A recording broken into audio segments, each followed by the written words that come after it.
My name is Helen Holton, Chair of the Budget and Appropriations Committee from the 8th District of Baltimore City.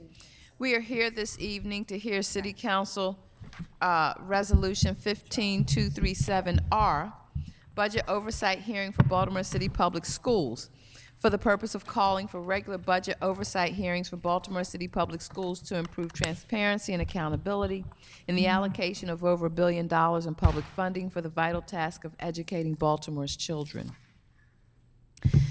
Just as this committee has responsibility, and we, on a quarterly basis, look at the city's budget, actuals against budget, just to see how we're faring.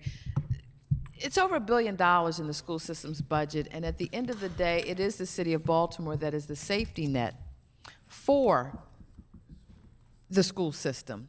And so it's important that we understand what's going on along the way, because dollars are shorter and the needs are greater. And so that is why we're here, and to do some follow-up from what took place during the budget hearing because of actions of the state that impacted Baltimore City's public school system's budget. So we're here this evening to find out the state of the budget of Baltimore City public school system and what their needs might be. I'm happy to say I'm joined this evening to my left, your right, Councilwoman Mary Pat Clark from the 11th District, 14th District, Chair of the Education Committee, Councilman Brandon Scott from the 2nd District, member of the committee, Councilman Eric Costello from the 10th District, member of the committee, 11th District, thank you, ma'am, member of the committee, and Councilwoman Sharon Green Middleton from the 6th District, member of the committee. To my right, your left, is Ms. Marguerite Murray, staff to the committee, and Mr. Paul Plymouth from the President's office. We're also joined by Ms. Angela Gibson from the Mayor's office, Mr. Andrew Klein, the Director of Budget, Bureau of Budget Management Research, and we also have with us from the school system, Dr. Gregory Thornton, CEO of the system, Mr. Donald Kennedy, Chief Financial Officer, Dewana Starrett, Government Relations Office, Linda Grillo, Human Capital Officer, and some board members. We have Ms. Linda Chinia, Ms. Cheryl Kashani, Ms. Martha James Hassan, and I assume that the chairman is on the way. Very good. So we will begin. We also have been joined by Council President. Okay. We will begin with Dr. Thornton. Why don't you come and brief us? When we were last here, our concern was with the governor's action to not fund the GCI. What would that mean to the Baltimore public school system? And it was so fresh and new as we were finishing up the budget. We wanted to get a follow-up as to where that stands now and the soundness of the school system financially. Great. Well, thank you very much, Chairwoman, and certainly to the committee. Thanks for the opportunity to update you. On behalf of the board, we're certainly glad to be here. The budget is a high priority for the board. As a result of that, certainly we're taking strategic steps to certainly ensure that we meet the expectations and deadlines.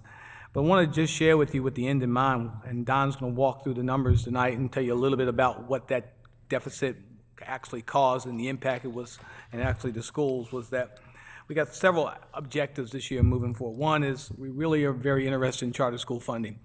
And as a result of that, I'm pleased to say that we're meeting in the next week or so to talk a little bit about a collaborative structure in which we can certainly continue to support charter schools. We continue to be a district that's very, very supportive of charter schools. I'm pleased to say that 4 are opening this year. I had the opportunity to cut the ribbon at Lily Mae this morning, and I'm pleased to say that one's in the queue for next year. But at the end of the day, we need a funding formula that basically speaks to equity for all children in our system. Another big challenge for us as we continue to move forward, and Don's been charged with this, he has an efficiency team to take a really good look at fair student funding, the whole model with respect to how does it speak to equity. As you all know, size drives that model. And if you're going to provide a standard of care for all children throughout our city, then it's going to be something we are going to have to certainly have much more conversations about.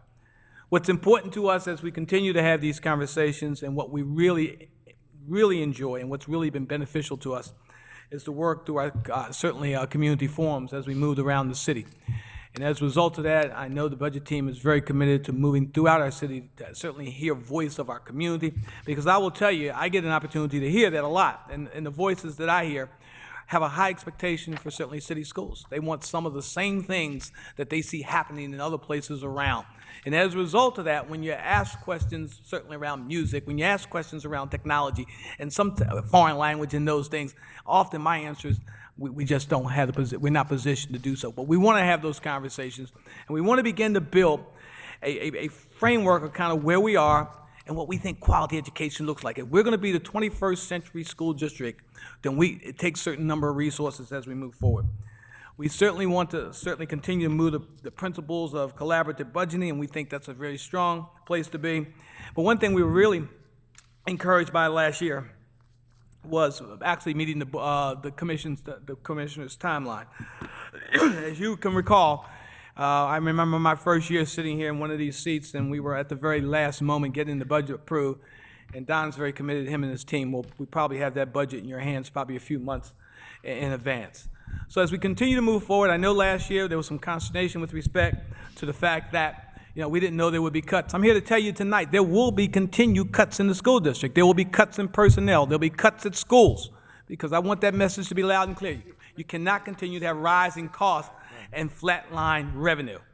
It takes a lot. And at the end of the day, last year we made a major cut with respect to central office. Those cuts, we're at the end with that. So we're going to have to begin to take a look at what the schools, and that really scares me, because when you start having cuts at schools, it starts to drive class size. It starts to drive programmatic options. It starts to drive materials that we think our children need to be successful. So as we continue to move forward tonight, we look forward to continuing conversation. We'll be able to post you as information becomes available, as we get projections and things of that nature. But if we're going to be the school that we want to be, then we're going to have to certainly begin to think differently about the funding structure of our schools. I'm pleased to say that when I look at the 21st Century Project, it's delightful. It's the largest project in the entire state of Maryland going together at one time. I'm pleased to say we're going to deliver 23 to 28 schools. I'm pleased to say we're on schedule, and we're going to put some shovels in the ground in the next couple of months, and I think you're going to be very proud. However, I'm very, very concerned about the resources that are necessary to create an appropriate and adequate type of educational environment that I think our kids need. So with that, I'd like to introduce to you our Chief Financial Officer, who will take you through where we've been, where we're going, and talk a little bit about potentially some of the strategies. You okay? In mind. Okay, thank you. And I think two board members, I thought I saw them in the corner of my...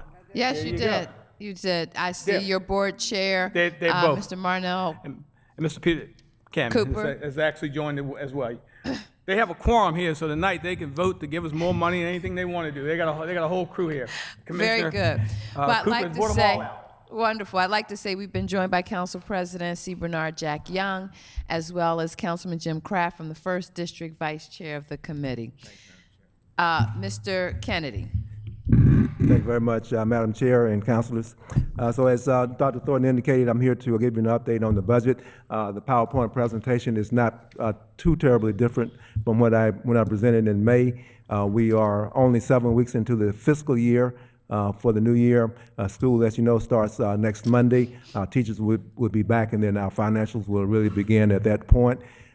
We are in the midst of closing the books for fiscal year 15, last fiscal year. We will issue our financial statements on September the 30th, which is about 5 weeks out. And so the next time I'm in front of you, I'll have a complete update on where we ended last year. And so what I want to talk about a little bit tonight is when we met in May, we gave you some numbers on where the number of people, both school-based and central office, received layoff notices. I'll give you an update on where they are. I always like to start the presentation and talk about the vision of the school district, and obviously it's to have graduates that are ready to engage in the world, and our mission is around the academic portions and the processes to get us there. The pillars of excellence is what you've seen before. We operate under 3 pillars of excellence around academic achievement, efficient and effective operations, and then as Dr. Thornton indicated, being able to engage with our public. when we when we started working on the budget last year, we wanted to make sure that we were able to maintain the progress that had been in place for a few years. What this slide here shows that over the last few years, our graduation rate here in the city has increased, while at the same time the dropout rate had decreased. And the next slide indicates the on the other end of the spectrum, where our kindergarten kids are coming in, where they are more prepared than anyone else in the state to be ready for engagement within the curriculum with kindergarten. And so what the budget for fiscal year 16, when we were working on that budget, we wanted to make sure that we were able to maintain those types of progressions by by minimizing the impacts to the budget deficit to schools. And this slide here is just a reiteration of what was presented again back in May, and what had been reported throughout the budget development process, showing the total dollar amount of the budget deficit, which was $108 million, comprised over in the right-hand bottom of $72.7 million for things that we had identified in terms of increased cost last fall. And then on the left-hand side, on the bottom, the $35.6 million reduction from the state budget in January to proposed budget. The question about the GCI, the Geographical Cost of Education Index, that was an $11.4 million reduction in city schools' revenue. And as you know, that money would have been $10 million of that would have been allocated to schools had that been returned. And as you know, we have a fair student funding model that provides a lot of autonomy to our principals on how they use those funds, including what would have been the GCI. And so what's shown on this slide here, the types of things that principals typically would use those types of funds for. And because those funds were not received, these are the types of things that were potentially not put in place, decreased for fiscal year 16 at the school level. So again, the guiding principle here was to minimize the impact of schools, and as we reorganized and downsized central office, to do it in such a way that we were able to reorganize and at the same time continue to support to schools. And then we wanted to also make sure that we improved our teacher hiring timeline, and I'll talk a minute about where we are with the teacher vacancies this year relative to the last 2 years. And then, as Dr. Thornton also indicated, wanted to make sure that we meet the budget timeline that's required by the city. We did that this past budget year, and we hope to accelerate that again in fiscal year 17. And what's driving that is to be able to be, for us city schools, to be more competitive with the teacher hiring as we compete with other LEAs, education districts within this particular geographical area. So let's talk a little bit about the numbers then. So this slide here shows the number of FTE changes in schools based on the fiscal year 16 budget. So you can see there was a net increase at the school level of 36.4 FTE. That comprised 40.6 FTE for teachers, and then a slight reduction for the non-teaching staff. Now, we also reported back in May at the school level, we issued layoff notices for 59 staff. And now, while we had an increase in FTE at the schools because of collective bargaining agreements, we have to follow the seniority rules with each union, and because of surplus positions that we were carrying that were not fiscally sustainable, we ended up issuing these 59 layoff notices for school-based staff. Of the 59 that were issued, 48 of those staff members have found work within city schools. So 48 of the 59, there remains 11 that are still remaining without jobs within city schools. And each of those 11 are eligible for recall. And so as we move through the school year, they will have an opportunity to secure jobs within city schools. So 59 layoff notices for school-based, 48 people have jobs, and 11 are still looking. And then with the 119,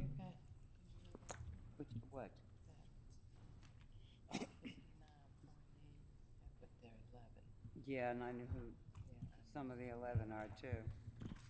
Go ahead, Mr. Okay. Banks. So on the next slide here with the 119.2 central office FTE reduction, approximately 50% of those people have retained jobs with city schools.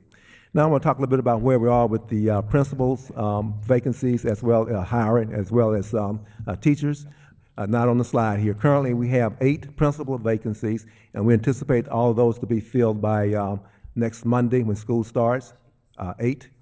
So we have a special call board meeting tomorrow night to fill some of those positions with the intent of filling all 8 by Monday of next week.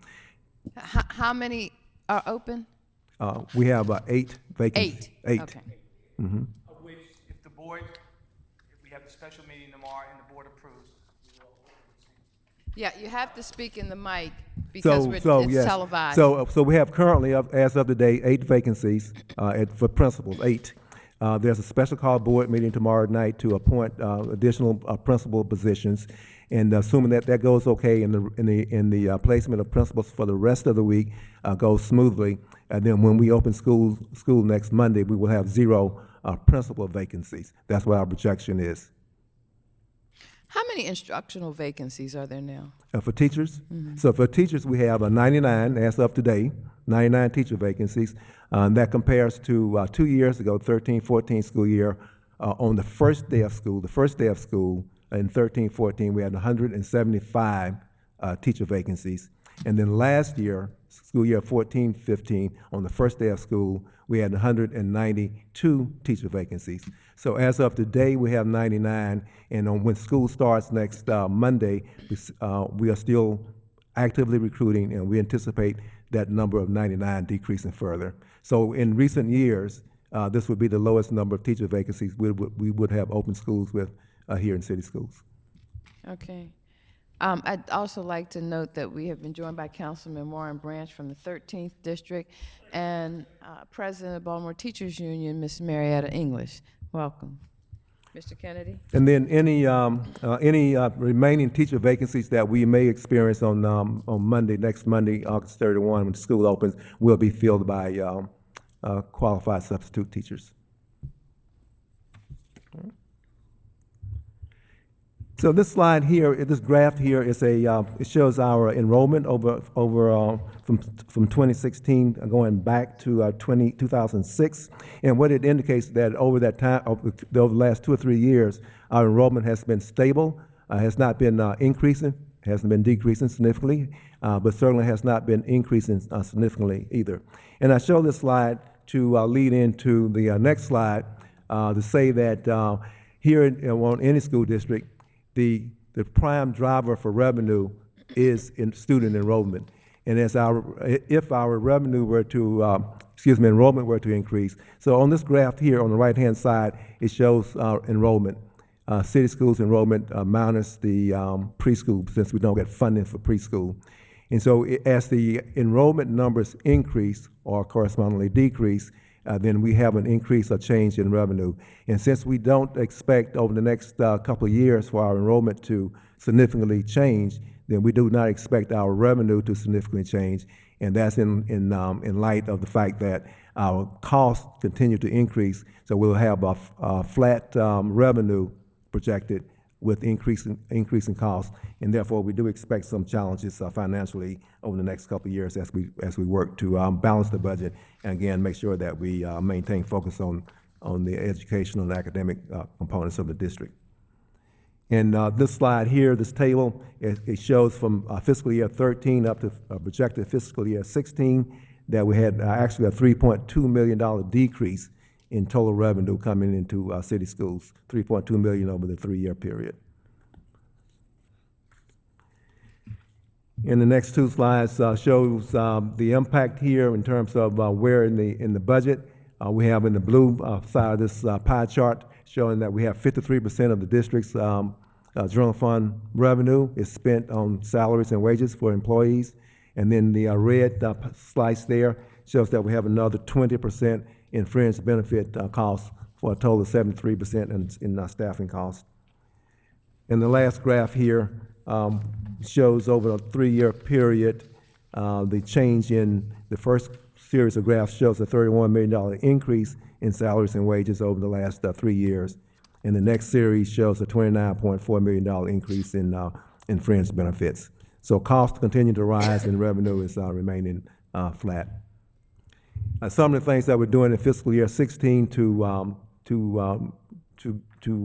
for fiscal stability. Number one, if you recall, we have to pay $10 million we had a $10 million requirement to increase our 21st century bond payment. Also, the city did additional $10 million for $20 million, and the state gave us a deferral of that payment for fiscal year 16. And so instead of using that $20 million to balance the budget, we are putting that into a signed fund balance on the balance sheet, because when it's time to make that payment in fiscal year 17, we won't have to tap into, we'll have to put the additional stress on the general fund. We have $4 million in projected savings from the dependent health care audit that was completed a couple of months ago. And so this is where we had ineligible dependents that were being carried on our health benefit plans. And we are anticipating $4 million in savings from that change. And then one of the other things that we did that I reported back in May was the elimination of double funding of students that were in traditional schools transferred into charter schools. And historically, for the last several years, we have been funding those students in both the traditional schools they left and the charter schools that they were going into.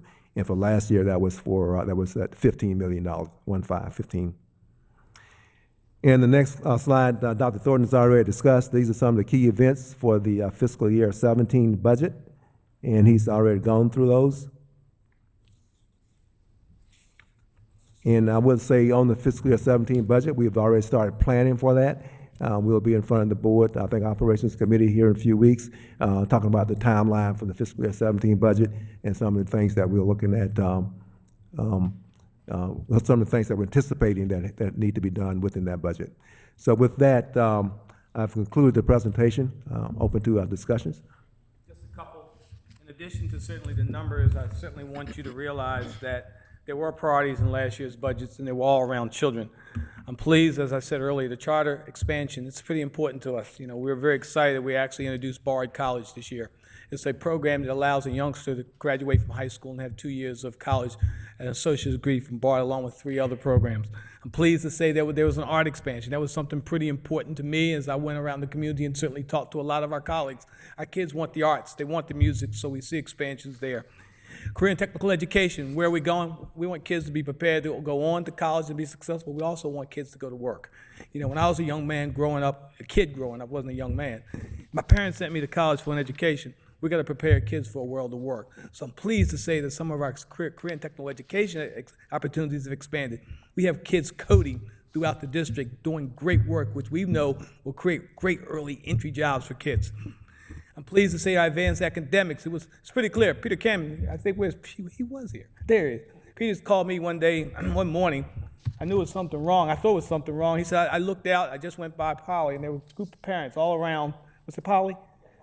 Kids, parents wanting opportunities for advanced academics. That's what our community is wanting. And as a result, I'm pleased to say this year we expanded Springboard, which is a college board initiative. We expanded AP, which is a college board initiative. We expanded Ingenuity, and those programs continue to grow. But I need to say, as I sit down and bring certainly Dime back up, we don't have enough to do what we need to do for our children. You know, I So just it's want a lot we want to do, so we wanted to share with you, but certainly don't want to signal. I mean, because it was kind of, we had a tense moment last year when the community said, I had no idea there were going to be challenges with respect to human capital. That's the only place we have to go. So I want to be clear, that's a challenge for us next year. Well, one of the things I want to talk about is when we're looking at preparing kids for a global workforce. Here in Baltimore City, we have Johns Hopkins Biotech, we have University of Maryland Biotech, we've got several opportunities, and I'm just wondering, how are we leveraging those to help students? We talk about STEM education, we talk about them being prepared for that. How are we leveraging what's in our own backyard to create those opportunities for our kids? Tremendously. As we move forward, we're in the thrust of a major conversation around two stellar national programs that I think will hit Baltimore City. I don't want to give the names, but they were both leveraged around partnerships with Johns Hopkins and the University of Maryland, along with our school district, to do exactly what you just said. One of the things we have to work on is really leveraging those resources, but those resources are certainly good, but they're not part of our fundamental funding stream that I can count on each year. And I got to build a initiative that basically is driven around strong economic practices, that there's enough dollars to certainly sustain it. You know, as we move forward, I will tell you, this community stood up this summer with respect to summer jobs, Madam Chair. You know, we're at a bleak place with respect to summer school. I think I remember I came into summer school and said we didn't have a whole lot to put out. Well, let me tell you, the community stepped up and we dug a little deeper. They came up with respect to certainly jobs. Those things are important. But I believe that we have a fundamental responsibility as a school district of record to provide that, and those community partners create value added on top, not to basically build it to be sustained on those types of resources that hopefully will come. So we're working very closely with both presidents, and I think they're both very, very encouraged about some of the work that we will do. So you mentioned that there are 99 teacher vacancies right now. Yes, ma'am. And of the 59 people who were laid off, 48 were placed in jobs. There are 11 that are still out Correct. there. Have those 11 been, you know, looked at in terms of the vacancies that are existing right now? Yes, ma'am. And it basically goes by certification. If it was, the certification was aligned, that would be 59 we wouldn't have, but it's around certification. And as we continue to move forward, you know, unfortunately, the 11's there. We're going to continue to work and support those in their transition, maybe to other work or even back into the district, but the alignment just won't happen. Okay, and I'm just going to say this. As you were talking about University of Maryland, Hopkins, what came to mind was there used to be a concept of work study. Mm-hmm.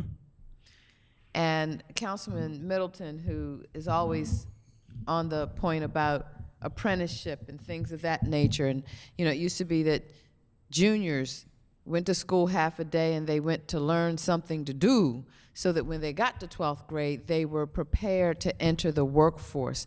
What are we doing around that? I mean, there's nothing new under the sun, and some right. things that used to be are worth You're right. repeating if they yield good results. There's a concept called earn and learn, and it was really driven heavily 80s, 90s, early part of our transition of the, sounds funny, the century. Those programs are still there. I would love to provide you a full list of those types of after-school programs. However, many of them don't come with funding. You know, we put several thousand kids to work this summer, and one of the things we're looking at, the Greater Baltimore Committee, as well as I, to take a look at potentially should we have tied those to funding resources, kind of an earn and learn type of opportunity.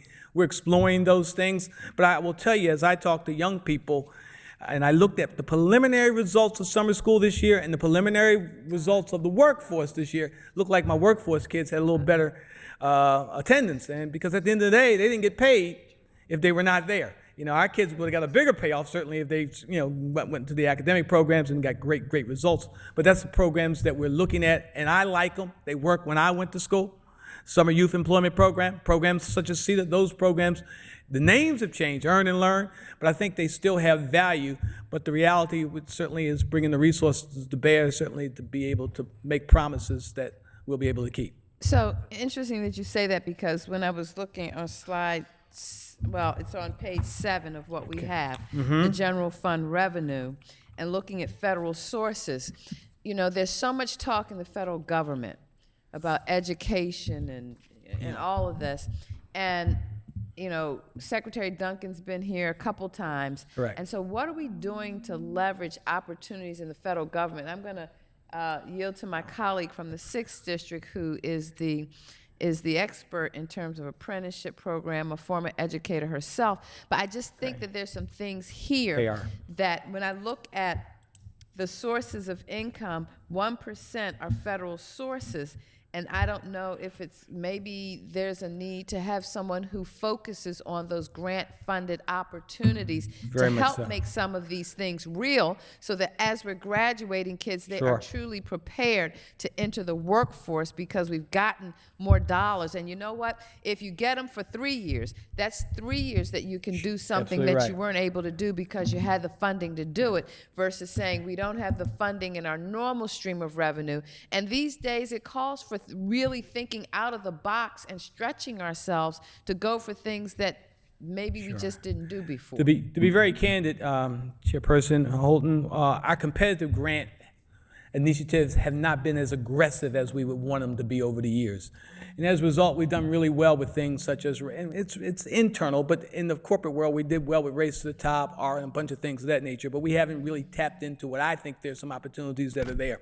I'm pleased to say, when you speak of Secretary Duncan, he's been upfront with respect to trying to create some pathways that were not normally there. Tied us to the Kellogg grant, and I'm pleased to say we're one of 3 cities that are doing the exploratory Kellogg grant. Secretary Perez has done the very same thing. He's part of the initiative now that we have around this 2+2+2 initiative that would allow our kids certainly that opportunity to move on into higher education. And I'm pleased to say both our higher education partners are there. Those programs are there. The challenge you have, and I struggle with this, do you start them and not finish them, or do you build enough infrastructure that you can sustain them? And we're trying to balance that sustainability.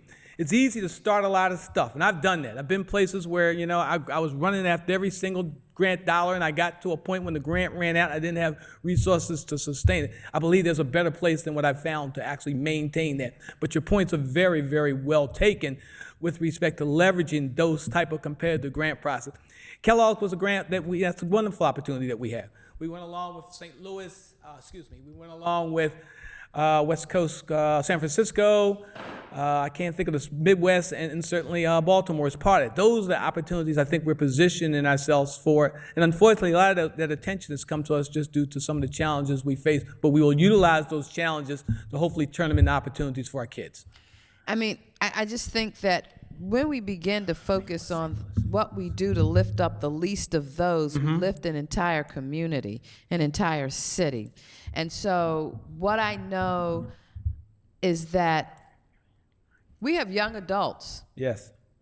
that our system failed, that have no sense of hope for a future. And so I understand the need to build infrastructure, but there's also a need to gain some momentum that the system is there, that the system is working to produce income-generating, tax-paying citizens. Point well taken, and it's certainly a nice entree.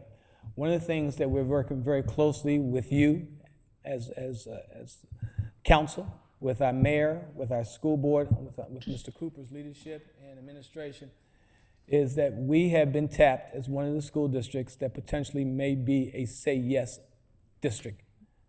To Quite me, this familiar is the with it. biggest transformational change that will happen in this city, that has happened in the last 20 years when you create that type of hopefulness in the lives of young people. So that comes with a $15 million incentive to actually create coordination of effort. Because one of the challenges we have is we got wonderful resources, wonderful things going on in the city. And I will tell you, as I go from place to place sometimes on Saturday, they're not coordinated as well. We create an opportunity to leveraging what I call collective impact, to take what few dollars we have and leverage them to get a greater return on our investment. So your points are excellent. And those are the places we go.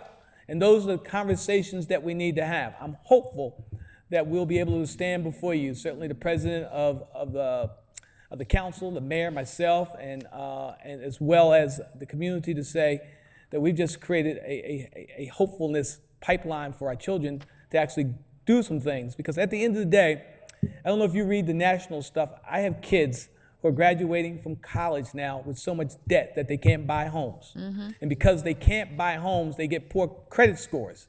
I mean, because they can't do that, they can't get jobs, because when the jobs go look now, they don't just look at whether they get get up at the right time of day and get to work on time and all that kind of stuff. They're looking at their credit scores. It's a vicious cycle that if we don't break, our kids are going to be destined for really a place that none of us want them to be. So we have some resources in the city. I mean, we're very pleased that I believe the GB Greater Baltimore Committee has basically said we're in it. We had a program the other night. The board sponsored a program for principals. And the message was echoed and echoed. We're in this together, because if we're going to win, it's going to be on the I won't say the backs, on the support of our children. Children are the transformational age of a community. It's not us. It's too late for us. Children are the future. Children are it. Children, it's too late. We got to build this on these guys and the hope and vision for what the future is. I would invite you. We have a student leadership summit coming up, but you got maybe a few people in the room, but you got to be under 20 to get there. And I know a lot of you, Brandon, you're not getting in. But we want to begin to cultivate those kind of conversations with our communities around hearing their voice as they continue to move forward. But the points are well taken. Dr. Thornton, I'm going to go to my colleague, and then I have two specific questions on the budget numbers. Yes. I just Councilman want to Middleton. just quickly piggyback a question or a conversation with what you had mentioned about, apprenticeship, and you had mentioned, Dr. Thornton, about the resources, but I didn't hear Baltimore City Community College mentioned, because that's a very key component or resource to work together and try to build, because in the past they were very successful with apprenticeships.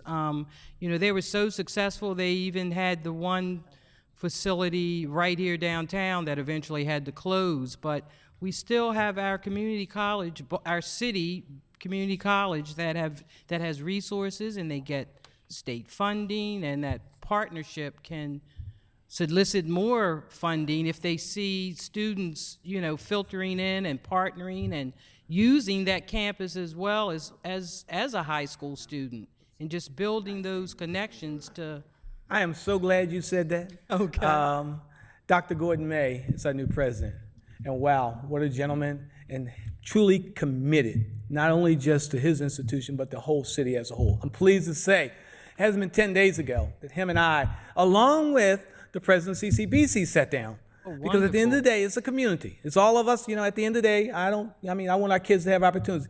I'm pleased to say that this time next year, you will see a program that basically includes CCBC, BCCC, and certainly Baltimore City Schools on potentially all three campuses, doing some of the same things that we brought Bard here to do from New York. Those are the kinds of opportunities that we're leveraging. To be very candid, I go to a lot of graduations. Tina, she's not here. And a lot of our kids, basically, they want to go to college. And I'll see them months later. And I'll say, why didn't you go? I didn't get an opportunity to go. We have a jewel in our backyard. I'm pleased to say they just went through full accreditation. And I'm pleased to say there's a leader out there that's determined to work together as a community. And I'm delighted to work with him. So your point's well taken. That's wonderful to hear. Thank you. Thank you. Can you, Mr. Kennedy, talk to us about your fund balance, where that is? I know that there's been $20 million transferred there, and that it's for the maintenance of 21st century schools. But I also know for the past couple of years, fund balance has been tapped rather heavily in this process Right. of balancing the budget. So the $20 million that you referred to is going into assigned fund balance. We're reviewing that with our external auditors now. And so that will not be a part of the rainy day fund, but be set aside for a specific purpose, which is to pay the 21st century bond payment in fiscal year 17. Within the unassigned fund balance, which is typically considered the rainy day fund, we have, I think it's roughly $32 million.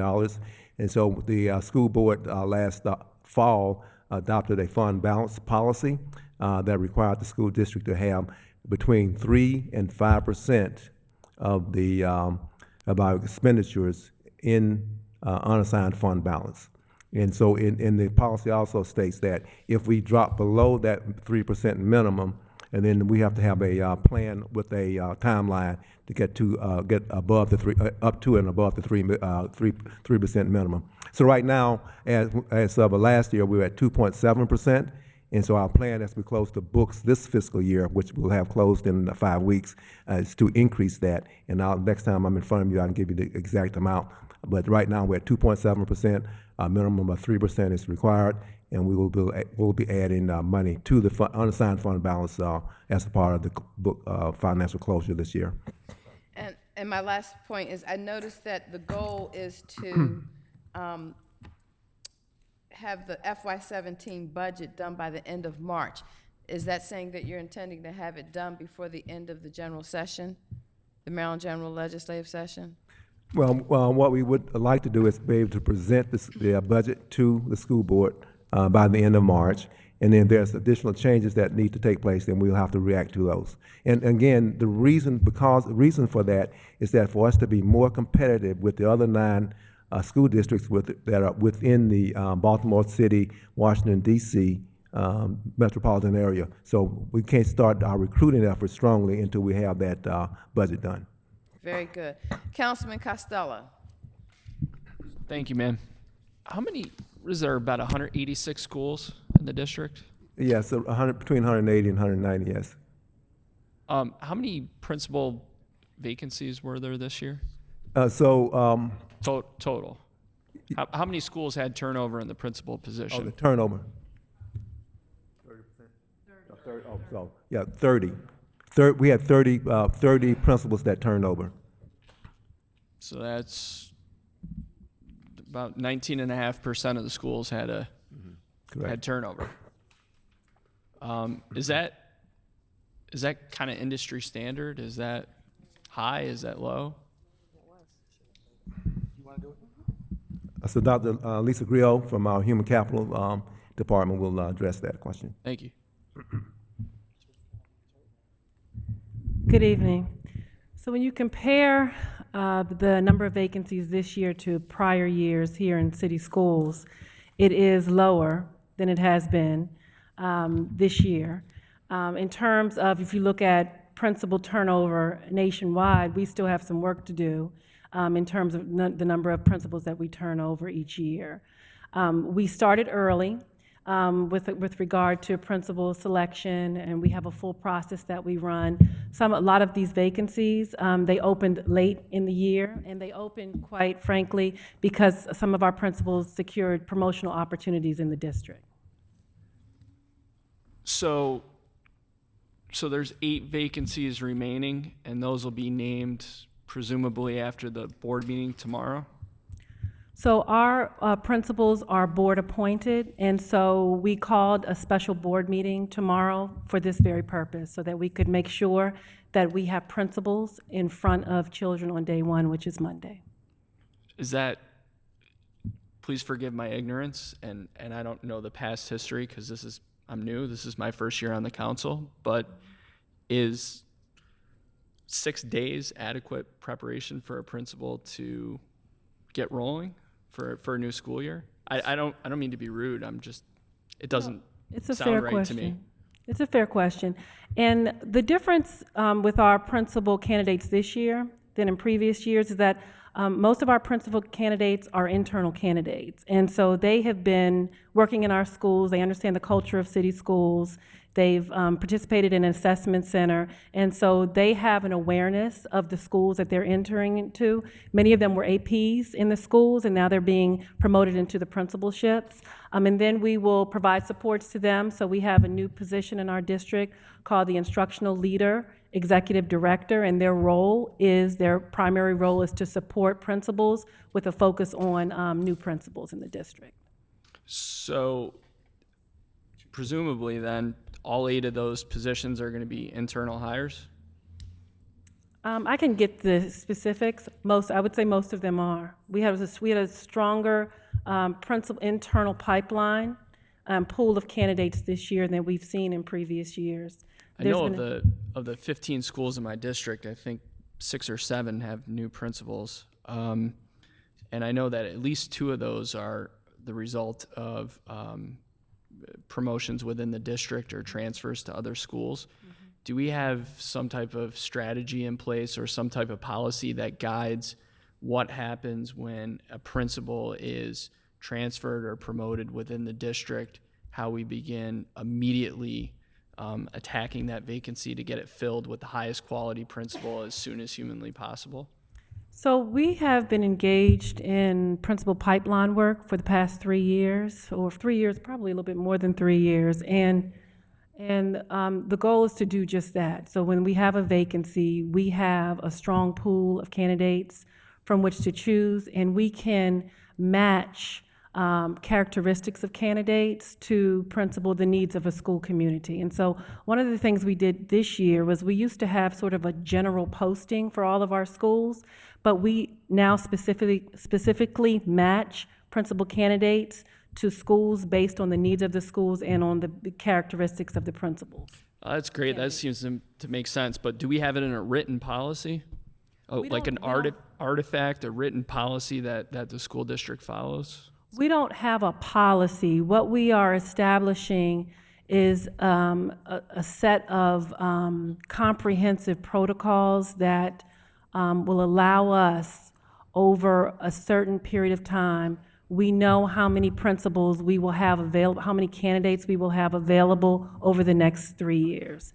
And so, 3 years from now, we know that we have X number of candidates who will be ready in 3 years to come in and to assume a principalship. And so the goal of this principal pipeline work is to develop and grow our APs, our teacher leaders internally, but also recruit externally, nationally, high potentials to come to our district and to serve as principals. So it's a sort of a multi-pronged strategy to make sure that we have the best candidates at particular schools. And so it's a differentiated and it's a very targeted strategy to make sure that it's not just about, do you have, the principal certification? It really is about fit. So just to summarize, it sounds like there's a loose-knit policy that's been followed and it's been evolving, and you've been working on it for about 3 years, and you plan to memorialize that in some set of protocols, which would theoretically be part of some larger policy at some point. Yes, and it's, if I may speak for the board, it is one of their priorities, and so it's one of Dr. Thornton's priorities. And so what we're committing to paper is what that 3-year plan will look like. And we're calling it Growing Great Leaders 2.0 because we formerly had a NOIS grant that funded this work. And so now, to Dr. Thornton's point about sustainability, now we've built structures in the budget and internally to be able to carry on this work. Okay, and thank you, Madam Chair. I have one last thing. We last met on June 12th. Is that right? I can't remember the date, but that sounds about right. June 12th. I still haven't received a written response to my request for documentation of all the communication that occurred leading up to the 59 folks that were bumped. You guys promised that to me?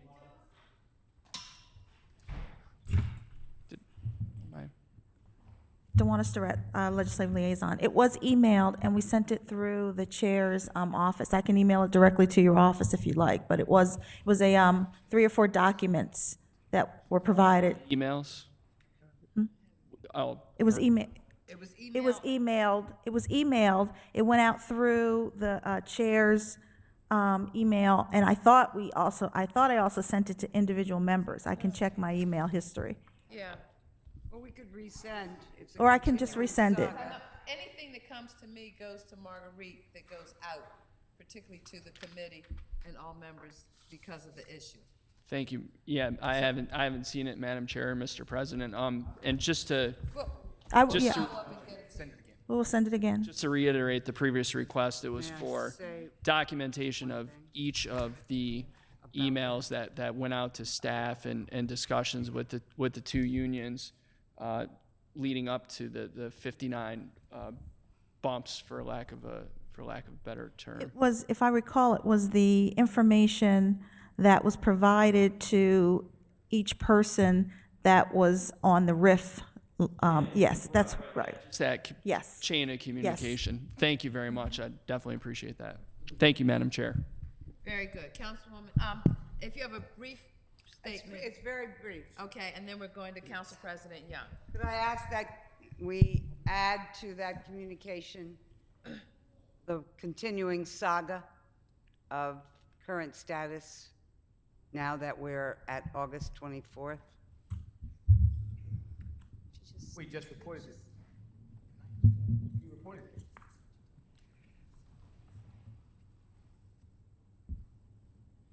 I heard numbers, you mean for the 11 numbers? Yes, ma'am. And you're doing that, so your report is generic about the 59. So they're numbers. I Does- heard that. So- And that's the report. Yeah, fine, thanks. What do you want differently? No, that's fine. You can't convey names. No, I did get today from Duana a good explanation of where I think we are with that. So, if that's it, if that's the report, then since June, then fine. Thanks. Okay.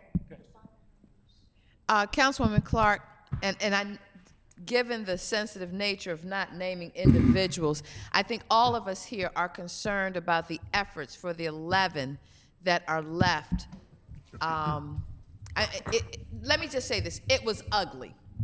What happened for all that had transpired by the time it got to us, it was ugly. I'm not saying it wasn't the truth. I'm not saying it didn't have to be done. I think just how it happened, the timing of it happened, it was ugly. The economy's tight. And we know that, as you said, Dr. Thornton, there are going to be further cuts in human capital. And one of the things that prompted us being here today was driven by those 59 individuals.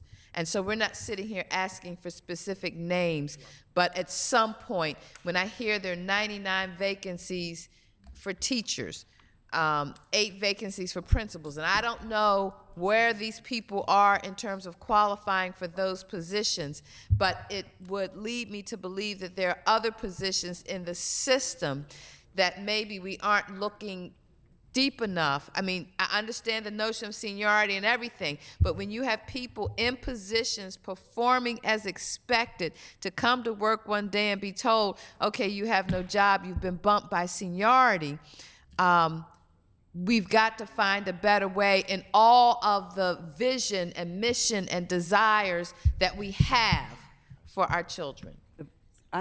Yeah. I think the president is. Yeah, Council and then President Young, I will and then follow you're up following because it will the then be president. my actual turn. Thank you. Yes. Thank you, Madam Chair. I have 2 questions. The first question is, are principals still allowed to hire their staff? Good question.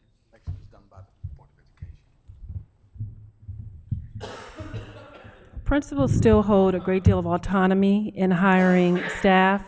We do require principals to adhere to certification requirements and qualifications, but we work very closely with principals to make sure that they have the staffing that they need. So they still have a great deal of autonomy in hiring the staff that they need, in first determining the staffing plans for their buildings, and then hiring staff according to their needs. Okay, now, I'm gonna follow up with a question. Okay, I'm an employee that was laid off, and the position that I was doing is posted, and I want to apply for it. And the principal wants to hire me, but can't. Why? If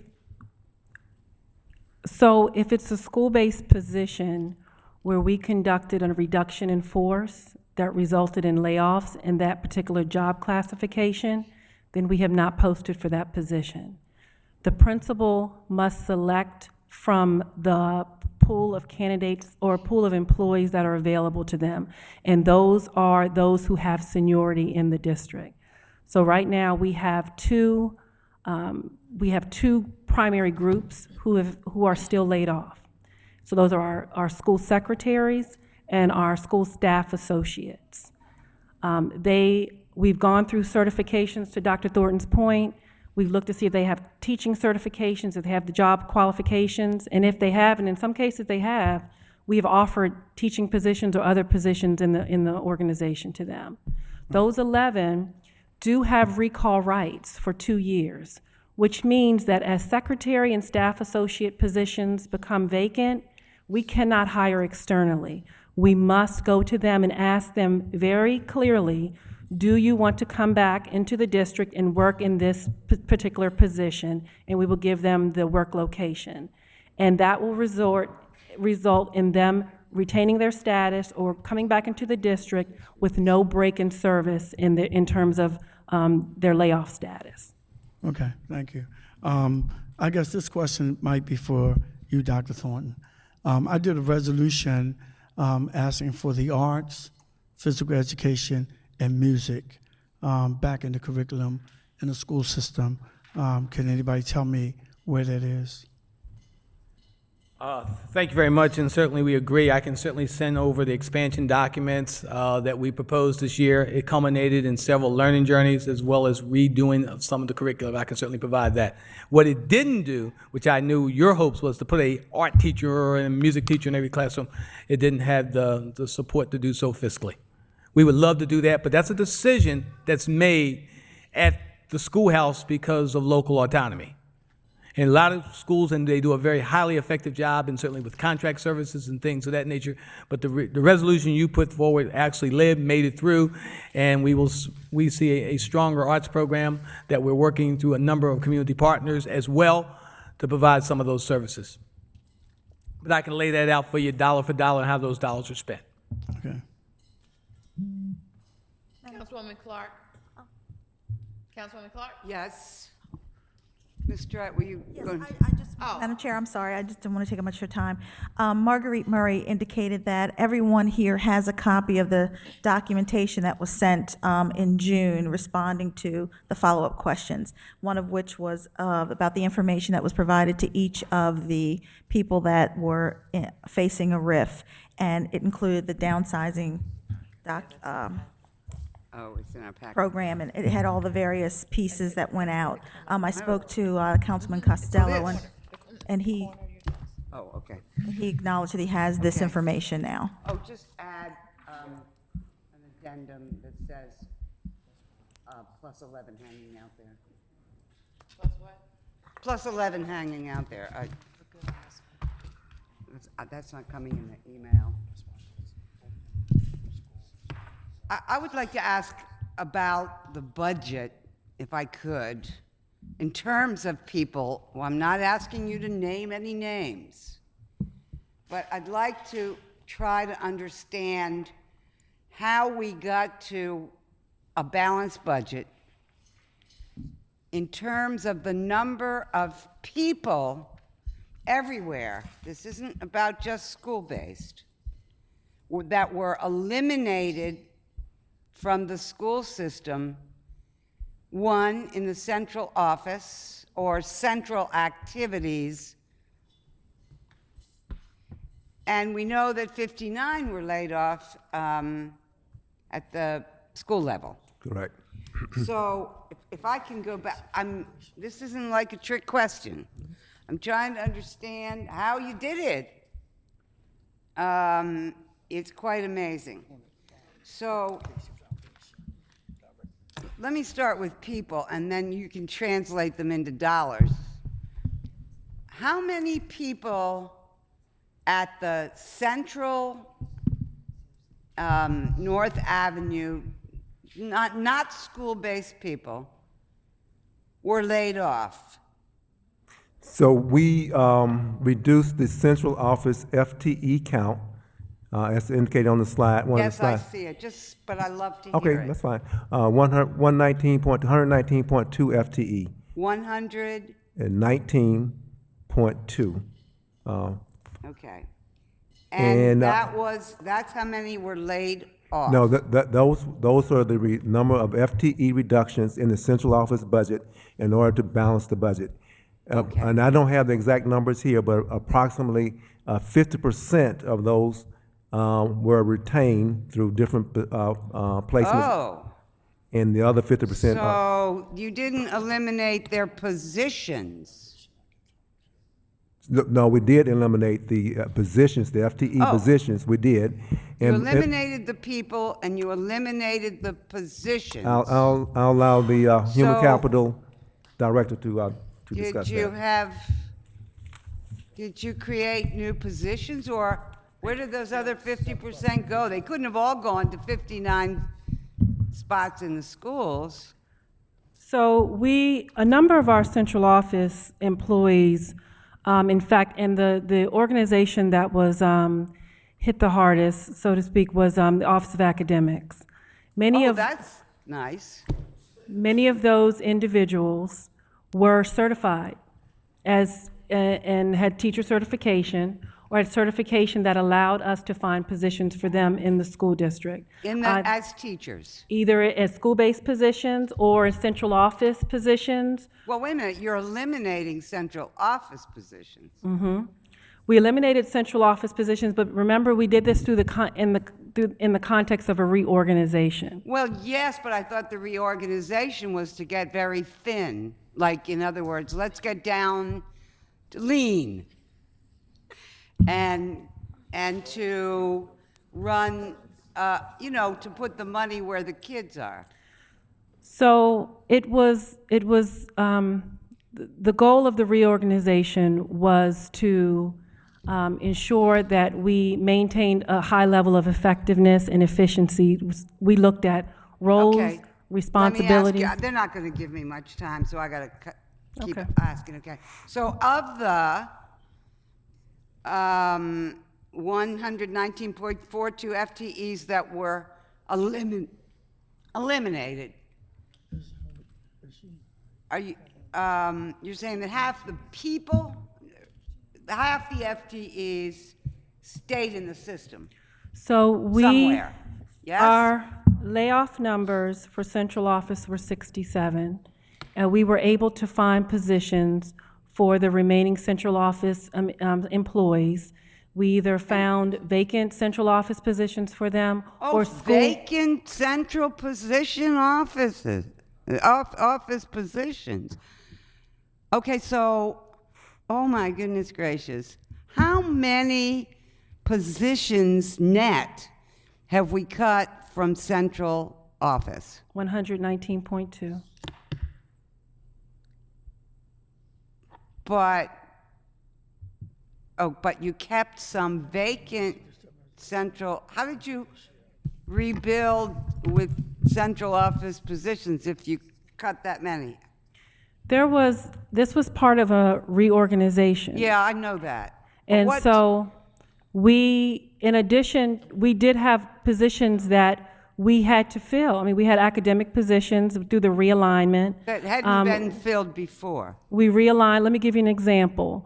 So we may have eliminated a position in the Office of Academics that was what we felt was an antiquated position. It was coordinator of science. But we know nationally the new movement is STEM.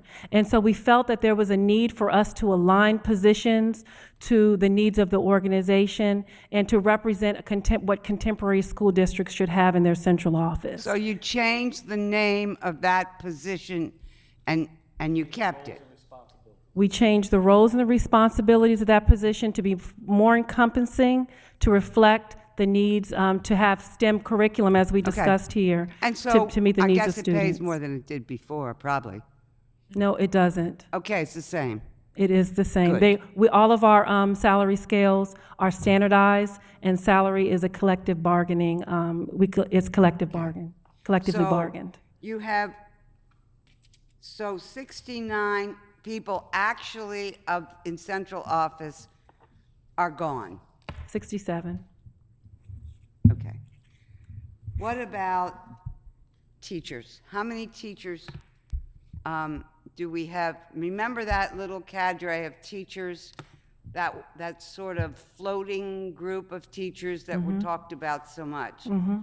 Where are they? Surplus teachers? Yeah. We have found placements for all of our teachers in our school district. So And there's no more floaters. No, none are floaters. We don't have any teachers on, by the first day of school, we will have no teachers on surplus. And that is because we did a couple of things. And first, let me clarify, when we have carried surplus in the past, I think that there's been a misunderstanding that we've carried a large number of teachers on surplus. Well, we have not, because as you can see, we've had vacancies in our school district. So we have placed all of our teachers. So How many were there in that pool? we haven't carried surplus teachers. I mean, if there are, it's because there is there's a sharp contrast in terms of their certification. So we have some teachers, for example, who have home economics certification. Okay. Certification in home economics. Okay.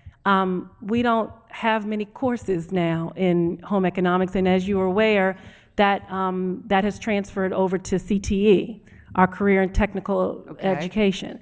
And so our goal through this process and since we've arrived has been to help those teachers find positions, get certification in another area so that they can find positions in a new certification So area. I remember well that we talked at the budget hearings. There were 200 of those teachers, and they were not to be laid off, as I recall. They were to be saved but assigned. 200? That was the number we were always told. Surplus, I'm sorry, I meant to say, I'm talking about that group. So it's the 200 surplus, but it's not, again, we have not historically carried teachers on surplus because we have, in all cases except a certification mismatch, we have placed teachers into funded positions, or we have offered teachers. Okay, so you don't have any surplus teachers floating. We have a couple now because we have certification mismatches, and then there are a few, there's extenuating circumstances, but all of our teachers will be placed in positions. And we've accounted for them when we've identified vacancies throughout the district. So how many school-based people I asked you how many FTEs you had at Central. How many school-based principals, assistant principals, teachers, school-based personnel do you have on the rolls? How many She do wants you the have? number of FTEs? Are you looking for the number of FTEs? Yeah, I'll take an FTE. That was in the slide that we shared earlier. Just tell me what the slide said. Slide back down.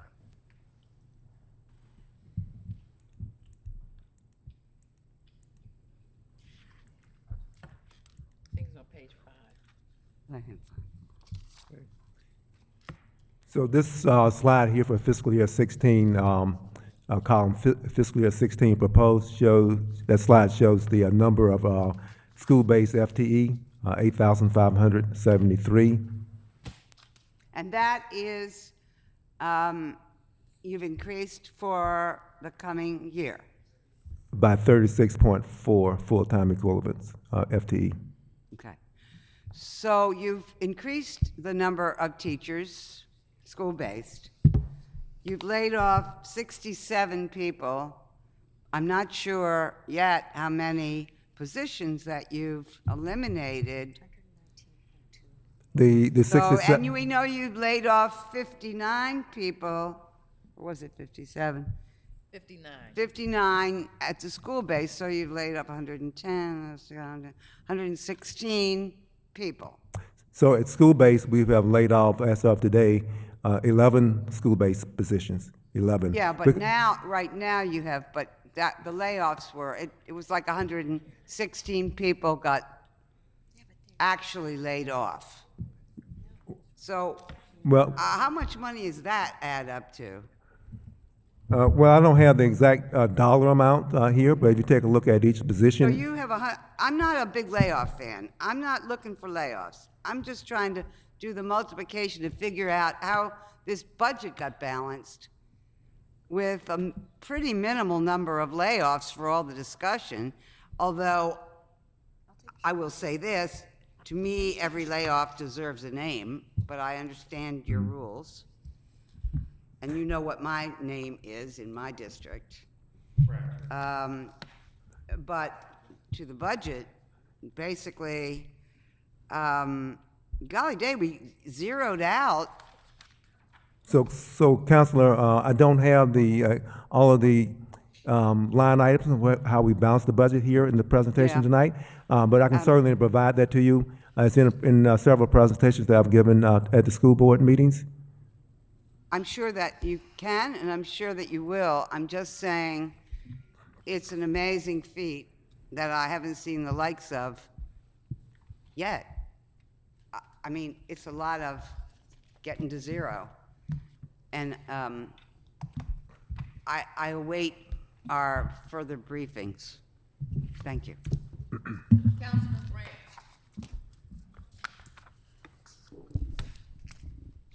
Thank you so much, Madam Chair. I was looking at page 7, and it appears you have the breakdown of fiscal year 16 proposed city school budget by cost and object. It appears you have 53% for salary and wages. Is there any way we can get a breakdown of those salary and wages? It's a large piece of pie, and one of my pet peeves is with the school security. I want to go back to a situation when I chaired a public safety committee hearing on school safety and community. We asked a gentleman from a school in Madam Clark's district. Oh, Mr. Bratcher, The name of the school though was Monarch. Monarch Academy. We asked him to come in and give a demonstration on the school security for Monarch Academy, which was absolutely tremendous.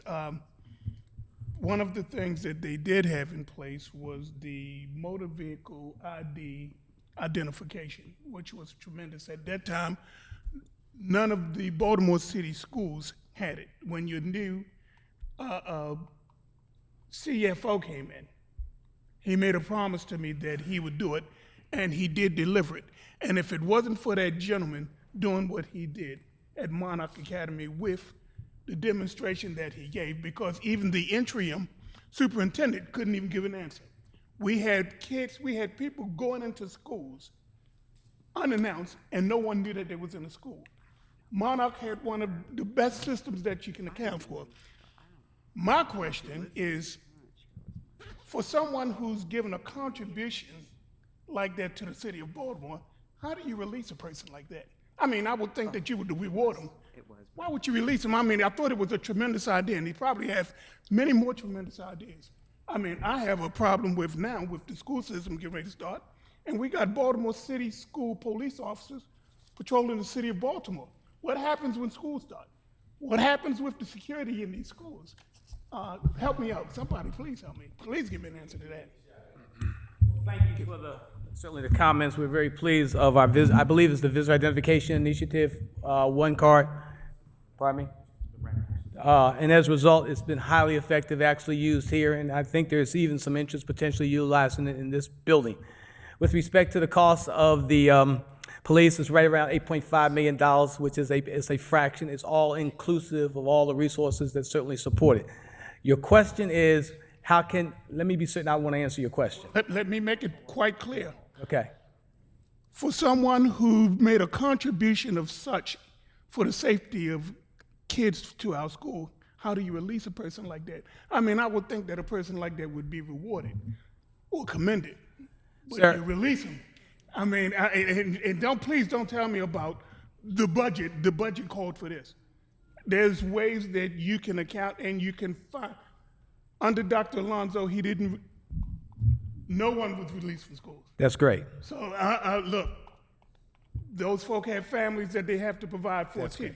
And when it's given on a notice like that, and you're doing what you can to help and provide for our kids, it looked like the school system have turned their backs on them. Well, I could say that potentially maybe the city has turned their back on the school district, because I've said many times we don't have the resources to do what we want to do. Oh, no, and at no, the end no, of the day, no, oh, yes, no, yes. no. Yes. No, when the interim school superintendent Yes, was sir. in, she had no clue as to how to deal with the situation with people coming into our schools.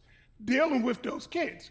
If it wasn't for his idea, and if it wasn't for your CFO implementing it, it would have never occurred. Appreciative of the idea. I'm appreciative of the author of it, but unfortunately, we have certainly regulations in which we have to actually move forward. When there's a reduction in force, and if it happened in this building, the same types of rules would actually apply. And I think if you were one of the ones that were displaced, you may not feel that way to bring in someone else. Doctor, let me explain to you. At Yes, sir. Covington Square Elementary School, Pardon me, what school? someone entered that school. They got into the school. No one from the community was made aware that someone was inside that school. The Baltimore City police officers was dispatched. The safety of all those kids was at jeopardy. Well, If it wasn't for that system that that young man implemented and he came here and he proposed, if believe me, it wouldn't be you another like school. to have a talk, You can't sit here and tell me, you can't give me a justifiable reason as to releasing somebody who's making a contribution to the school. well, certainly, are you done? I'm done. Okay, let me acknowledge the contribution. I don't know if it was orchestrated as you have actually represented tonight. I know the company that's been involved. I know the rollout that has gone into 170-some schools. I know the fact that you're, as an organization, looking at it as well. However, at the end of the day, I would hope you want me to be equitable. I would hope you want me to follow the regulations that we set forth as a commission to actually follow. When we did the reduction in force, we did it with fidelity and we did it with respect. So certainly, if there's someone been displaced, I certainly extend my apology. I know the team has worked diligently to be certain that folks are receiving unemployment compensation. I know they're working diligently to see referrals to potential other opportunities in the city, and I know they're working very diligently to certainly to try if we can bring folks back. And I would hope, I'm sure there's some positions open at the city. If that contribution's that great, I would hire them at the city. At the end of the day, I do not want to see what happened in Connecticut at that school with those young kids being killed. The safety of our children is at jeopardy. I mean, to me, you can't explain it to me. I won't try to, sir, but I do know the tragedy in Sandy Hook. I think that's what you're talking about. I know the superintendent of Sandy Hook. And unfortunately, those things have happened. They've happened all over the world, and they're tragic. I will tell you, we worked very, very hard this year to ensure those things not to happen in our school district, and we've been highly successful. So certainly I extend my gratitude to whoever's made that contribution, from our police force, certainly to our folks who work diligent each day in the schoolhouse. And We've been very fortunate. So we have been very fortunate. Thank you. and if it wasn't for ideas like that gentleman presented, Okay. could have maybe caused some fatalities. Thank you. I'd like to say, we've been joined by delegates, we were visited by delegates Nathaniel Oakes and Talmadge Branch.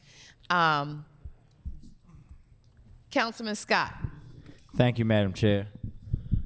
Really quickly, Dr. Thornton, members of your team, can we talk about the 99 teacher issue? Can we drop it? But can, just for me, for my personal knowledge, can you tell us if there's specific areas that we have more teacher vacancies in and all of that kind of stuff to see where they are?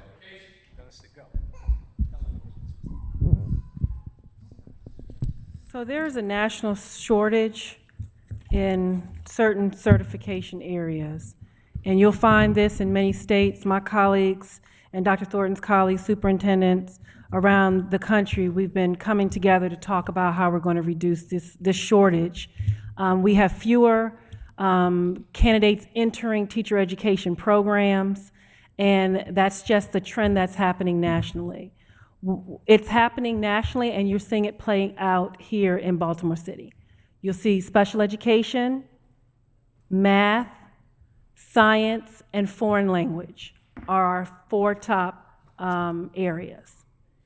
And so what we've done this year, because we have reduced it, then it's a lot smaller, the number is, than in previous years. What we've done is we've done a few things. We have re-envisioned our partnership with our alternative certification programs. And so they are giving us teachers in those areas. I know what they are, but could you explain to my colleague what the alternative certification programs are? I know what.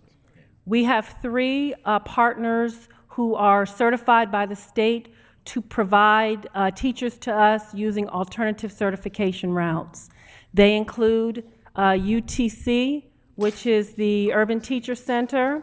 We have BCTR, which is the Baltimore City Teachers Residency Program through TNTP, and we have Teach for America. Prior to this year, they were giving us candidates across all certification areas. Now they're giving us candidates in our critical shortage areas. Another strategy that we utilized this year is we have built stronger, more robust relationships with our IHEs. So with Loyola and Notre Dame, we enter a partnership with a consortium of universities, 13, approximately 13, and we come together and we partner around areas of need. One of those areas we focused on was on teacher recruitment and retention.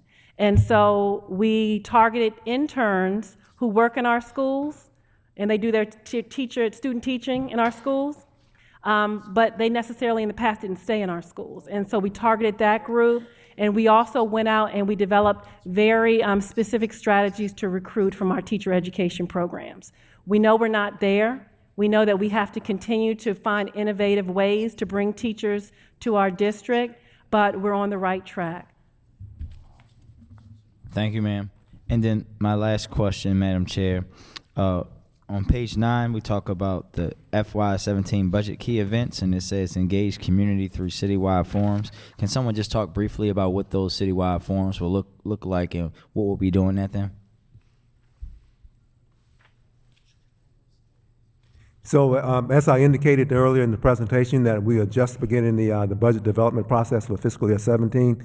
For last year, when we did the process, we gave, I think it was 3 public forums at 2 of the high schools, one in East Baltimore and one in West Baltimore, as well as one in downtown.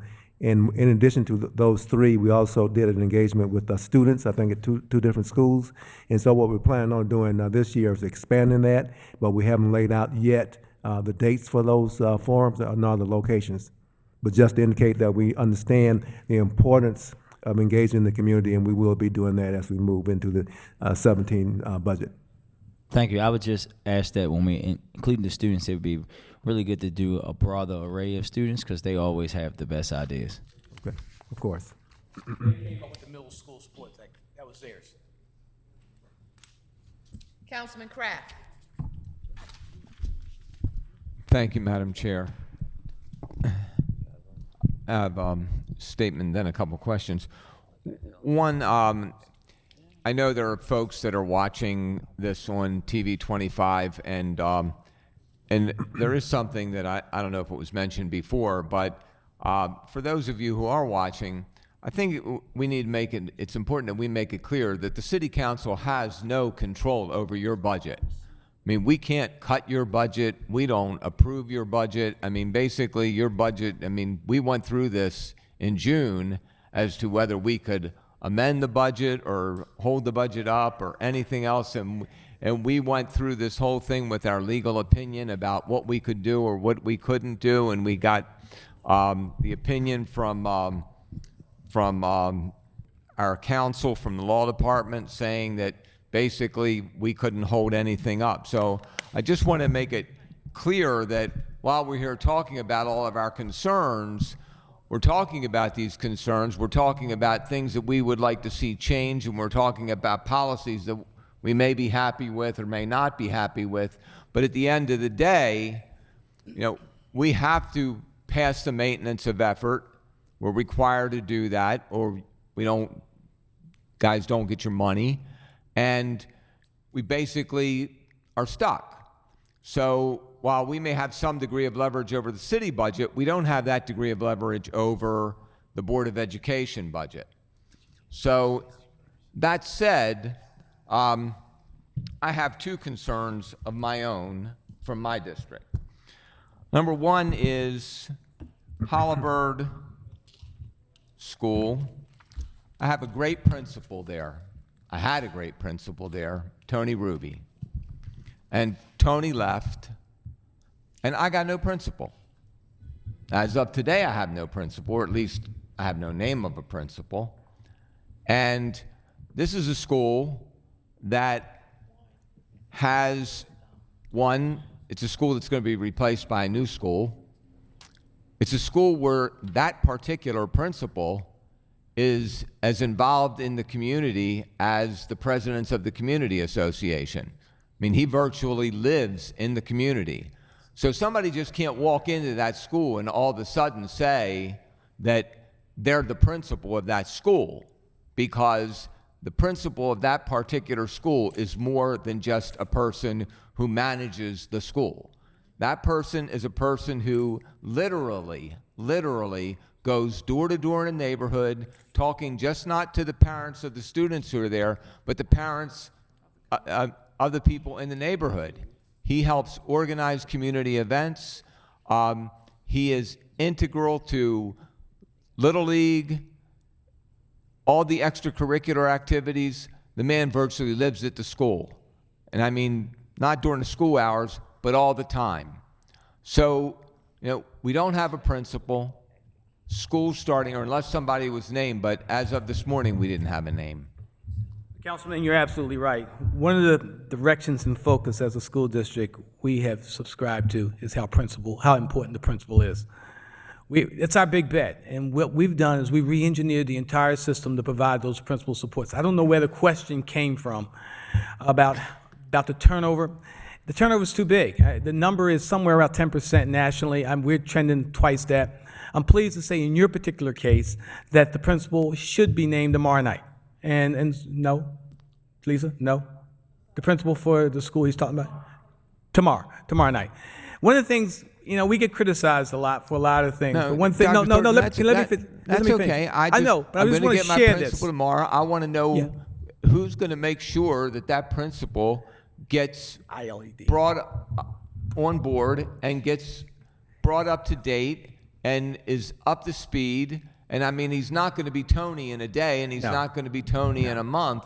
But who's going to bring him in, and who's going to brief him, and who's going to put him in so that he knows what's expected of him? I think it's a total wraparound of supports. The ILED is a role that we designed to certainly do that type of support. But I will tell you, the community plays a big role. The reason we're as late as we are is because we've involved community in all our decisions for principals. I mean, we can get this done pretty quick. So I'm thinking a holistic approach around the community, ILED. I know his staff will play a key role, and I know parents will play a key role in putting that support system as this new principal makes the transition. And that will come before you probably in late tomorrow evening, probably on the wire, with respect to after the commission actually votes.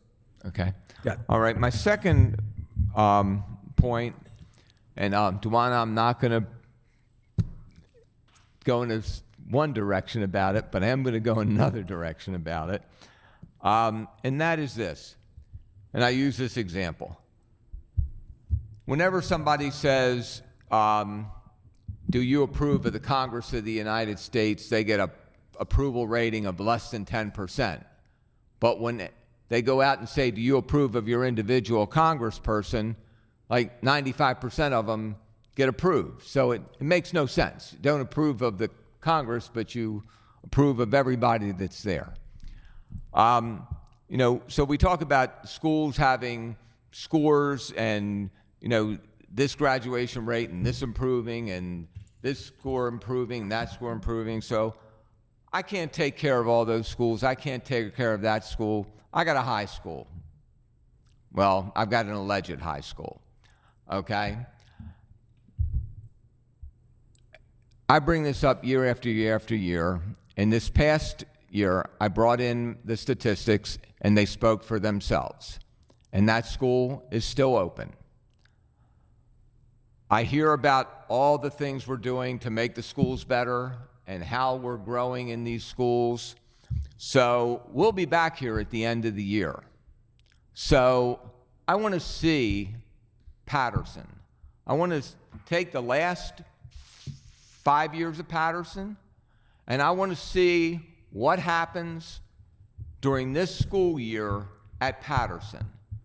And let's see, attendance-wise, graduation-wise, grade-wise, performance-wise, pizza delivery-wise, McDonald's-wise, I mean, just if we could stop pizza delivery during at the side door, like at least 2 days out of 5, that would be a start. Okay? No problem, we'll provide that for you. All right, thank you. Councilwoman Middleton.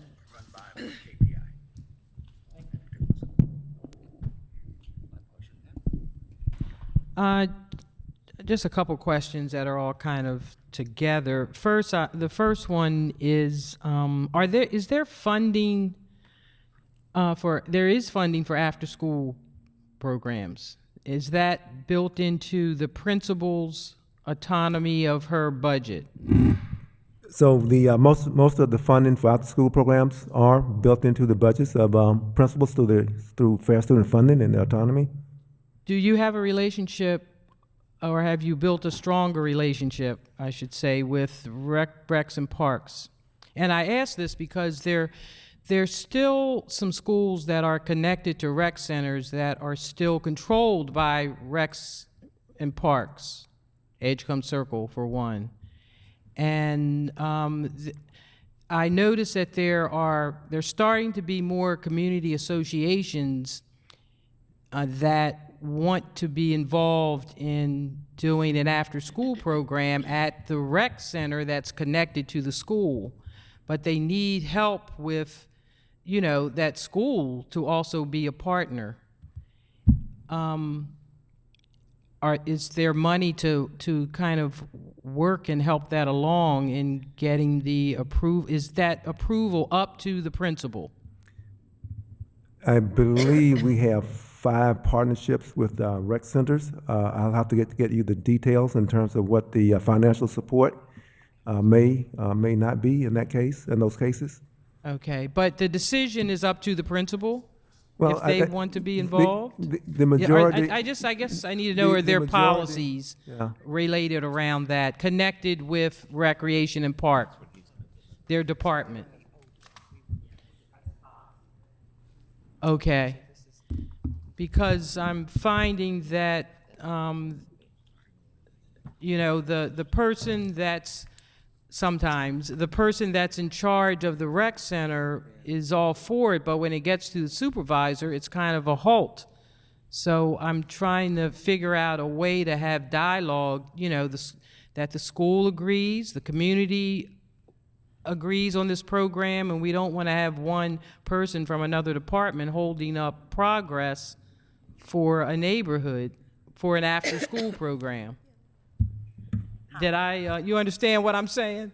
Yeah, I know what you mean. Okay. We also have school family councils at each school, and also a lot of community associations work through the principals and the school family councils to try and help put together programming at the rec centers. Even though we don't necessarily operate any of the other recreation centers, there still should be a collaboration and a partnership. And what we do is when a community association wants to work or wants to do something at a rec center, we are open to that, and we work out memorandums of understanding so that everybody has an agreement on the roles and responsibilities. Okay. And I bring this up because there was an issue in the past with the previous principal, and we're kind of like want to start off on a new leaf with everything with that particular school. Say President Young convened a group of us to his quarters several weeks ago. We have a wonderful opportunity now with the new buildings. And in each building, there's about 3,000 square foot set aside. And one of the challenges was how do we get recreation coordinated with our staff to actually create great programmatic opportunities. They're working through that. There are some model programs that we have out there that are connected. There are 5 schools, of which 3 I would say are stellar. 2 probably need some work. 1 actually had a transition of principals, so that space is different.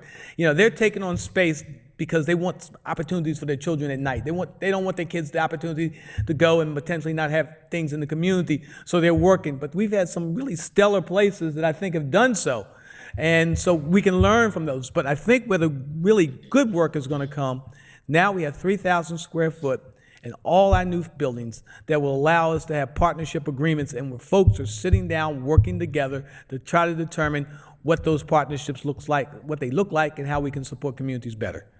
And Edgecombe, I know all about it. You know the principal that's going to be at Edgecombe. You know the person's community oriented because you and I were with her on Saturday. Is that correct? Okay. Thank you.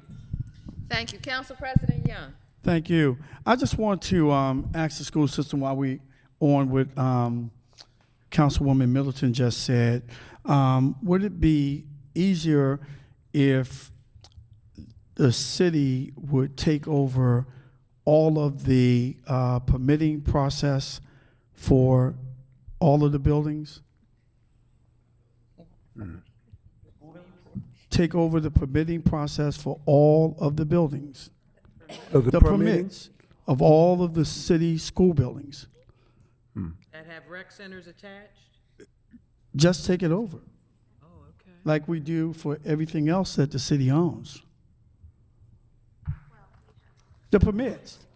Take, for instance, if a community group wanted to, and it would be in conjunction with the school system, if they wanted to lease or rent a field. You know, we go through the city process, we get a permit, it goes through the police department, it goes through the different processes, so we can streamline stuff. And they wouldn't have to worry about hiring the school police, this and that. It would cut down on all that bureaucratic BS. I'm just asking a question. So, okay. Well, yeah. I mean, the permitting that we have, and just to remind everyone that the city of Baltimore owns the buildings, but the school system has like a lease that runs, I don't want to say in perpetuity, because there's a rule against perpetuity, but we are in control of those buildings for the purpose of academic activity. And we have a permit, a real estate permit section in city schools that is pretty streamlined. I mean, people just need to call, and there's a permit that they fill out, and it doesn't take very long to receive permission. I don't think having it go through the city of Baltimore would make that any quicker or smoother, because we do the same process. And in fact, since we know what's happening in each school building, it can actually occur quicker because we know what the principal has planned for that building on certain days. Yeah, but you don't have to, for simple stuff, you don't have to have school police where you have to increase the cost, because some of these groups can't afford to have school police there. Yeah, certain activities that are permitted, we wouldn't necessarily need school police. The only issue we have sometimes is dealing with cleanup, when the community will come in and want to use it and permit. We just want to make sure that there's somebody to open and close the building and clean up. So those are the issues that we talk to the communities with whenever they want to use our buildings. Okay, well, we'll discuss that at a hearing. Very good. Kim Trueheart.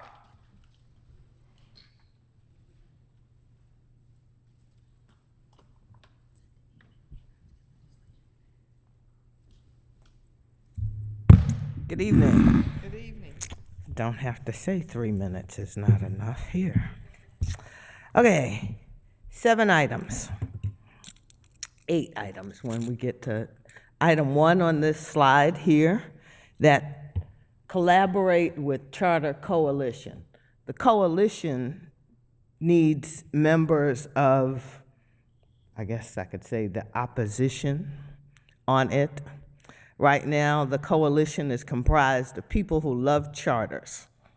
There needs to be members on that coalition who might not love charters. I've talked to Allison Perkins Cohen about that, and she sort of likes the idea. School budget. I have been saying for the 5 years that I've been here that the school system needs to do a really deep assessment of what its core functions are. And those that are non-core functions, it needs to hand off to someone else. When we talk about the city contribution in its maintenance of effort, it is the lowest in the state. And as they have a chart that shows that the city contributes about 20-some% to the overall budget, the state contributes about 75%. And we keep struggling here with the maintenance of effort. And I'd like for us to be out of the box in our thinking about maintenance of effort, in that the city can contribute in kind services that relieve the financial burden on the school system. For example,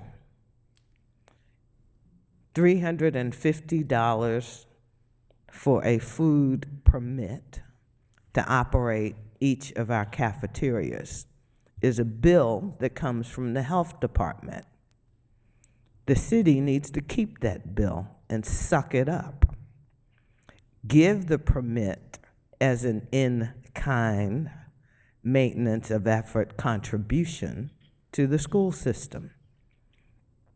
There are other such charges that the city of Baltimore, I'm sure, passes along to the school system, which they have to then find the funds in their budget to pay for city services.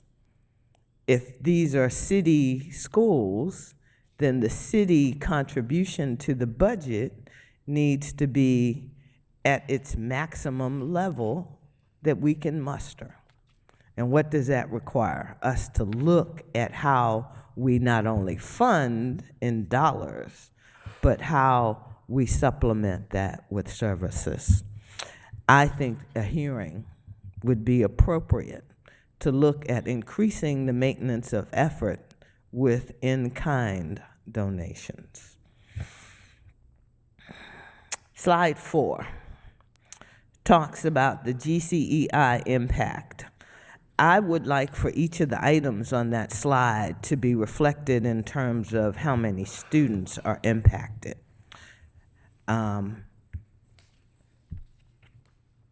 know, when we talk about budget items and a budget review, this city has embarked on what my councilwoman and the chair of the committee calls outcome budgeting, okay?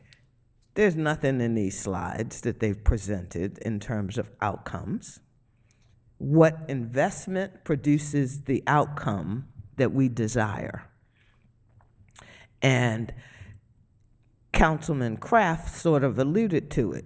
Give me some data on how school outcomes change over time, year to year, okay? Are children learning anything? Are they getting smarter? Are more of them graduating? Okay? This can't be all about dollars and no outcomes. And so any presentation in the future ought to be tied tightly to outcomes for students. And slide 4 is a place to begin that. Fair student funding review, the model review. That absolutely has to take place. Right now, we're getting about $7,000 per student. The community at Liberty Elementary did an assessment of what it takes per student to give them the highest quality education that we could possibly give them, and that number is not 7,000, but it's closer to 12,000. And so that ought to be a target for this system. This system ought to be targeting how do we get the fair student funding formula up to 12,000 per student here in the city. Because right now, they're not getting top quality education on a $7,000 per student basis. And so we wonder why the outcomes are so bad for our children. And while other jurisdictions are producing great, phenomenal results for them, because we're trying to do it on the cheap. So I'd like to see the presentation at an upcoming budget hearing of what a $12,000 per student formula looks like in terms of the overall budget. To me, that would be reasonable. To me, that's a start of reforming the Baltimore City public school system to achieve the outcomes that everybody knows our children deserve. So I put that target on the table, $12,000 per student. Displaced employees. I hear that the Community Engagement and Outreach Office is looking for employees. I think we have a gentleman here who would make a wonderful, wonderful addition to that office. And I understand about job titles and positions and certification and categorization, but he has been a significant contributor to the school system. And I think that he needs to be engaged in terms of whether he can qualify for one of those jobs in the engagement office, because they're looking, they have vacancies. Thing that's missing here is number of incumbents and numbers of vacancies. And I don't see that on the charts. And so we can talk in generalities about we have 99 teacher vacancies, but what are the vacancies across the entire system? Because if we know the engagement office has vacancies that they're trying to fill, there are probably other departments that also have vacancies. And so it would be good to know how many are encumbered positions versus those that are vacant. Okay. Homeless students. We have supposedly 2,500 homeless students enrolled, approximate number, in Baltimore City Public Schools. I want to know greater details about how the system is helping those students. The McKinney-Vento Act talks about creating stability for our children. And right now, I believe that there's one thing that the system does for those children, and that is provide taxi cab rides for them to and from their current abode to get to the school that they were enrolled in when they became homeless.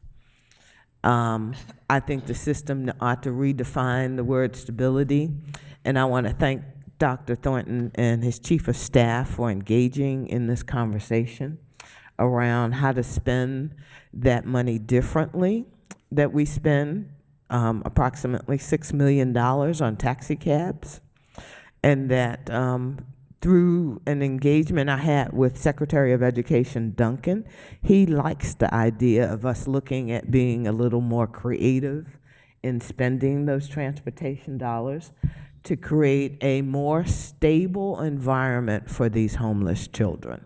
And I'd like to think that this coming school year, we're gonna put together a pilot initiative that allows us to present some cost-saving measures in terms of creating stability for these children and not just riding them around in taxi cabs, but truly probably putting them into some long-term housing, permanent housing. So I'm thankful for that. So next time we come, I'd like to see some different budget slides that focus on outcomes, okay? Outcomes for our kids across the board. And I think this would be a much more meaningful 2 hours of our time if we link it to outcomes. Thank you.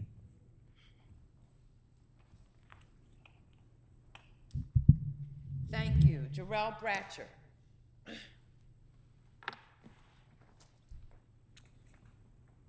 Well, I know I'm not new to anyone that's here amidst us. I've sent a lot of communication over to the district in reference to circumstances regarding my situation. I know that there were also other options that I looked at and sought out within the district, and haven't heard anything in reference to those. And so I'm hoping tonight that since I have some of these folks in the room who I've been reaching out to, then that maybe someone would also offer me some answers to the questions that I have as it relates to rehiring or being rehired to a position within the Baltimore City Public Schools district, because there was also a lot of wealth and contribution that I not only brought to our school, but also our schools community as well.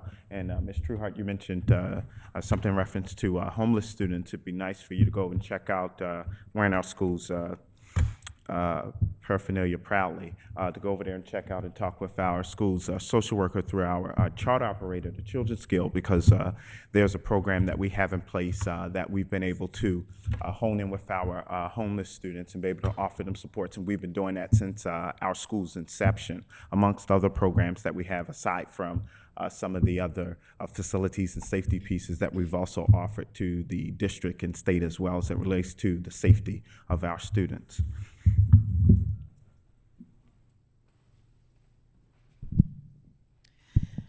Are there anyone else that wants to speak, to give testimony? Well, I want to thank everyone for coming out this evening and attending this hearing.